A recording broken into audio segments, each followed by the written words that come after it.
அனைவருக்கும் வணக்கம். வாசகர்களால் நான், வாசகர்களுக்காக நான்.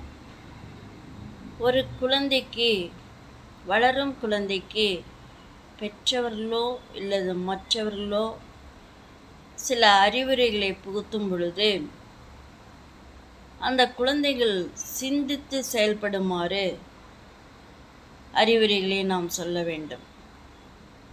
அதாவது, அந்த வெற்றியாளரை பார், அதன்படி நீ இருக்க வேண்டும் என்று சுருக்கமாக சொல்லிவிடுவோம்.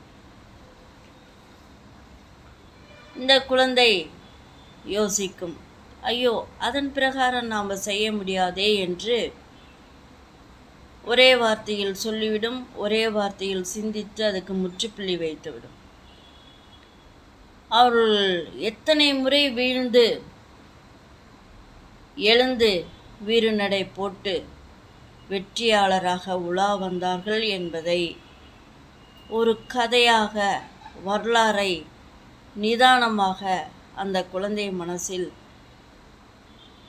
பதியும்படி அந்த குழந்தையும் முயற்சி எடுக்க நாம் தெளிவாக சொல்ல வேண்டும். அந்த அறிவுரைகளை தெளிவாக சொல்ல வேண்டும்.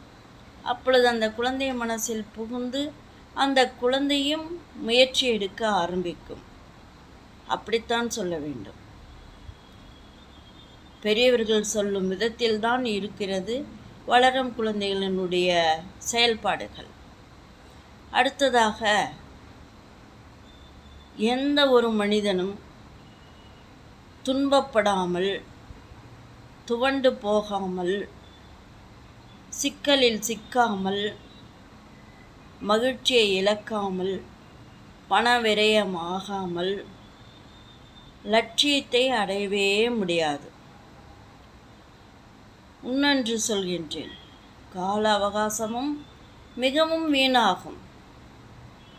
அதற்கும் நாம் வருத்தப்படக்கூடாது. காலங்கள் உருண்டு ஓடினாலும் நாம் அந்த லட்சியத்தை எட்டி பிடித்து விடலாம் என்ற திடமான நம்பிக்கை வேண்டும். தன்னம்பிக்கை இருந்தால் அது நமக்கு ஊன்றுகோல் மாதிரி. தன்னம்பிக்கை ஊன்றுகோல் மாதிரி, அதாவது ஒரு பெரிய கட்டடத்திற்கு அடித்தளம் மாதிரி. நாம் முயல்வோம், வீழ்வோம், எழுவோம்.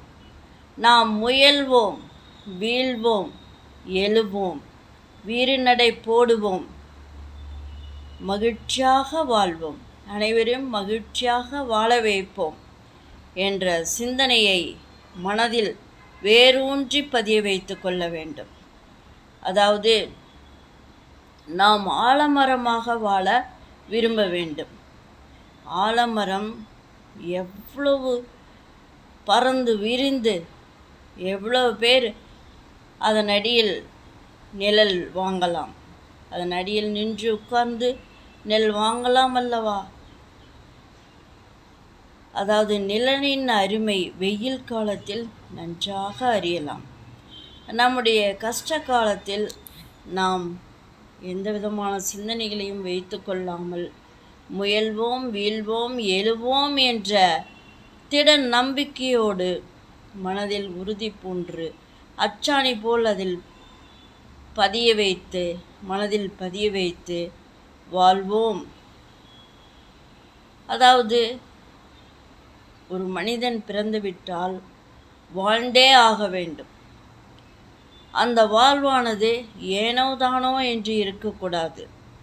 மிகவும் சிறப்பாக இருக்க வேண்டும்.